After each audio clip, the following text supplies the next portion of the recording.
U potpunosti se slažem sa mojim prijateljem i najboljim advokatom u Srbiji i u regionu i ne bi mnogo dodavao ovim pravnim tačnim kvalifikacijama, samo bi ponovio da nikakvog mirenja sa Startingom nema.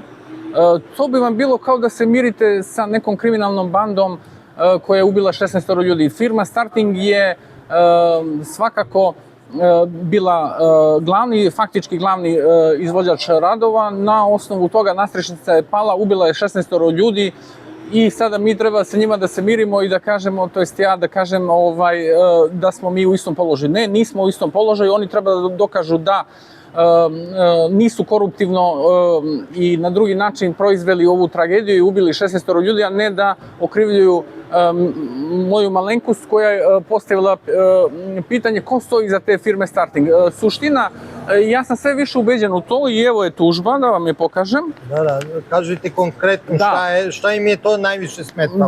Da. Ovde u tužbi se navodi da sam ja na KTV televiziji izjavio da je iza firme Starting, ja osnovno sumnjam, postavljam pitanje da ona kao faktički izvođač, da je vodi neka žena koja ima frizerski salon. Ja sam postavio pitanje sam postavio da li iza te firme stojim ja, vi ili ta koja vodi frizerski salon ili braća Vučić. Ubeđen sam, i to otvoreno sada kažem, sada ne samo da postavljam pitanje, nego imam osnovanu sumnju da su iza te firme braća Vučić, konkretno Andrej Vučić. Zašto? Zato što ovde 3 puta se u ovoj sramnoj tužbi navodi da sam ja povezao firmu Starting sa najvišim rukovodiocima zemlje. Nije tačno. Formalno pravno to je samo Vučić. Ja sam samo pominjao braću Vučić. Znači, 3 puta je u ovoj tužbi, pošto je ona napisana u čaci stilu vrlo glupo, priznato da je Andrej Vučić najviši rukovodilac u ovoj zemlji. To je utvrdio Osnovni sud u Podgorici u slučaju prepiske Sky, kada je koleginica vaša Jelena Jovanović utvrdila da je u Sky prepisci Zvonko Veselinović i Andrej Vučić su slavili 1. milijardu. Ja osnovno sumnjam, postavljam pitanje da li pare od firme Starting su otišle na ovih milijardu koje je proslavio Andrej Vučić. Prema tome, to je istina, ja neću odustati od te istine, a mirenja nikakvog neće biti. U tom smislu ja se pozivam takođe na član 10 Evropske konvencije o slobodi govora, član 46 našeg Ustava i potpuno se slažem sa advokatom Ninićem da je ovo slab tužba, međutim nema šanse da odustanemo, sa ubicama nema, sa onima koji su osumnjičeni su ubice, nema pomirenja. Što se tiče Andreja Vučića, osnovano sumnjam da i ova tužba to pokazuje da on stoji iza te firme. Drugim rečima, hteli su da vas učutkaju ovom. A teško će to da ide. Teško će to da ide, posebno u mojim godinama, tako da radujem se tom, 9. oktobra je zakazano to ročište i radujem se tome, apsolutno smo preneli, moja malenkost je prenela ovom čoveku koji je bio ispred firme Starting da nema miranja i da je to sramota koja ne dolazi u obzir. Tako da, apsolutno, kažem, osnovano sumnjam i ova tužba mi to pokazuje da je Andrej Vučić iza te firme, pa ćemo da vidimo, dokazivat ćemo u procesu je li ili nije. Da li ste nešto, gospodine Niniću, da dodate? Evo, samo kratko da mi ćemo imati pravo, kao okrivljeni i odbrana okrivljenog da predložimo i određene dokaze koje, da kažem, potkrepljuju činjenične navode profesora Mirovića.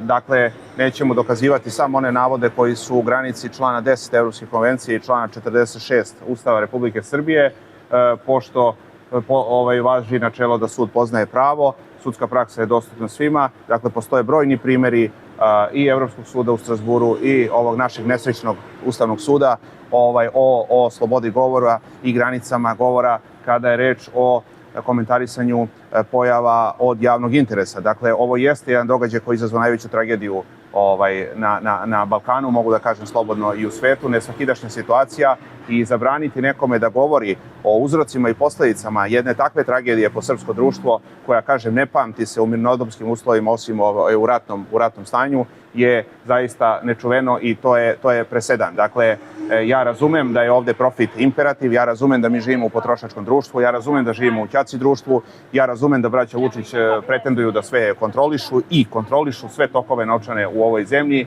i sve velike infrastrukturne radove, ali ovo je zaista kap koja je prelila čašu. Tako da ja mislim da je nama najvažniji moment u ovom predmetu da ovaj parnični sud, ovaj krivični sud izvrši spise, uvid u spise tužilaštva za organizovani kriminal, kažem, koji nisu formirani u momentu kad je ova tužba podnela, već je reč o činjenicama koje su kasnije nastupile kada je tužilaštvo formiralo predmet i krenulo da se bavi startingom, a onda lišilo slobode zakonskog zastupnika koji je između ostalog i podnosilac ove tužbe. Tako da ćemo mi tražiti ne samo da se sasluša sadašnji zakonski zastupnik startinga, jer on ne može ništa da kaže posebno o šteti koje je u momentu davanja sporne izjave profesora Mirovića starting pretrpeo, nego u ovom postupku mora da bude saslušan gospodin Trivić, koji je lišen slobode bio i koji je, da kažem, u to vreme bio zakonski zastupnik. Ono što ćemo mi ovde, da kažem, posebno apostrofirati, to je situacija da, to bi trebala javnost da zna, znači da firma koja 100 miliona evra obrće ne plaća radnicima prekovremeni rad i noćni rad. Evo, ja ću pokazati zbog javnosti, zbog građana Srbije, da vide kako oni tretiraju ljude. Dakle, ljudi nisu stoka, ljudi su ljudi i prema ljudima se tako treba odnositi. Znači, ovo je presuda trećeg osnovnog suda u Beogradu u jednom radnom sporu gde je tužilac radi u firmi Starting i pogledajte, znači on na ime noćnog rada i prekovremenog rada za svaki mesec potražuje 5.000 dinara koliko mu firma Starting nije isplatila. Naravno, oni kad su ovu tužbu dobili, oni su priznali i doneta je presuda na osnovu priznanja. Sad zamislite firmu koja obrće 100 miliona evra, a ne plati čoveku 5.000 dinara. Evo, pogledajte. Znači, mi smo jeftina radna snaga, mi smo robovi, braće Vučić, robovi Startinga, robovi jedne hobotnice. Evo, pogledajte kako to izgleda. Evo, građani Srbije, pogledajte. Znači, dobiju tužbu i oni priznaju tužbu. Znači, mesečno čoveka zakidaju za 5.000 dinara. Ali imamo i drugi primer, a to je presuda koja, evo, ima klauzulu pravosnažnosti, znači, presuda Prekršajnog suda u Beogradu od 1.3.2024. godine, okrivljeno privredno društvo Starting i okrivljeno lice, gle čuda, Nikola Trivić, rođen u Vašingtonu, SAD, na funkciji direktora.